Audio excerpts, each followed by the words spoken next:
পুরস্কার আশায় জীবিত রাসেলস ব্যাপার নিয়ে হাজির কৃষক, বিপদে বন কর্মকর্তারা।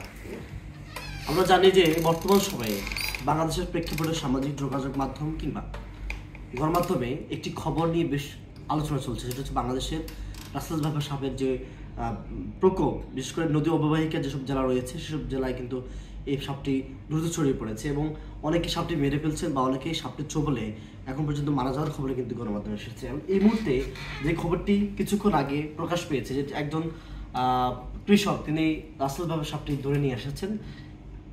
কেন এনেছেন তার কারণ হচ্ছে যে আওয়ামী লীগের এক নেতা ফরিদপুর জেলার তিনি ঘোষণা দিয়েছেন যদি সাপটি ধরতে পারে তাহলে তাকে 50,000 টাকা তাকে পুরস্কার দেওয়া হবে।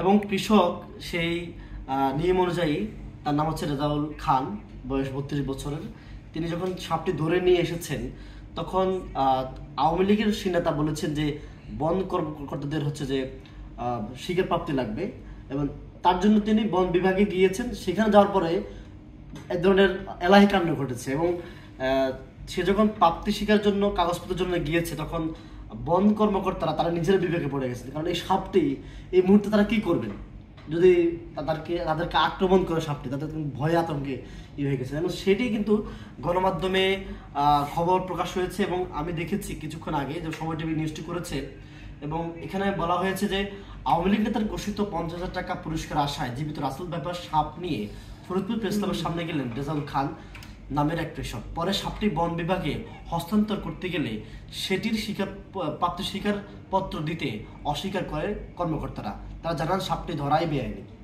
এবং এখানে আরেকটি বলা হয়েছে, শনিবার রাতে ফরিদপুর প্রেস ক্লাবের সামনে এসে জীবিত রাসেল ব্যাপার সাপটি সাংবাদিকদের দেখান কৃষক রেজাউল ফরিদপুরের শহরতলির আলিয়াবাদ ইউনিয়নের কাদেরের বাজার এলাকার বন্ধুদের খানার ছেলে। এ সময় প্রেস ক্লাবের সদস্যরা সহ ফরিদপুর পৌরসভার 11 নম্বর কাউন্সিলর সৌরভ উপস্থিত ছিলেন। এবং কথা হলো যে রাসেল ব্যাপার সাপটি কিন্তু যেভাবে আসলে আতঙ্ক ছড়ানো হচ্ছে সাপটি নিয়ে, কিন্তু আসলে এই সাপটির এত আতঙ্কের বিষয় নয়। আমাদের সামাজিকভাবে সচেতন হতে হবে সাপটি নিয়ে, কারণ সাপটি সামাজিকভাবে একটি পরিবেশ সংঘাত হতে পারে, কিন্তু সাপটি নিয়ে যে ধরনের প্রকোপটা ছড়ানো হচ্ছে বিভিন্ন জায়গায়, স্বাভাবিক সাপগুলো মেরেও কিন্তু বলা হচ্ছে রাসেল ব্যাপার সাপটি মারা হচ্ছে। তা আমাদের সতর্ক থাকতে হবে আর আমরা অতি উৎসাহী হয়ে আমরা কিছু করবো না যাতে হচ্ছে পরিবেশের বিপন্ন হয়। এবং এই যে বিশেষ করে সামাজিক যোগাযোগ মাধ্যমে কিন্তু অনেকে দেখছি, আজকেও দেখেছি আমার এলাকায়ও ঠিক, যে অনেকেই রাসেল ব্যাপার সাপ মারা হয় নাই কিন্তু অন্য একটা সাপ মেরে কিন্তু তারা কি করছে যে বলছে রাসেল ব্যাপার সাপ, এবং গুজব চলে গিয়েছে, এক ধরনের আতঙ্ক সৃষ্টি হয়েছে। তো আমি আশা করব যারা সামাজিক যোগাযোগ মাধ্যম ব্যবহার করেন এর সুষ্ঠু ব্যবহারটা করবেন, কারণ অনেক মানুষ আছেন যারা এ ধরনের বিষয় নিয়ে আতঙ্কগ্রস্ত হয়। সবাইকে অনেক ধন্যবাদ।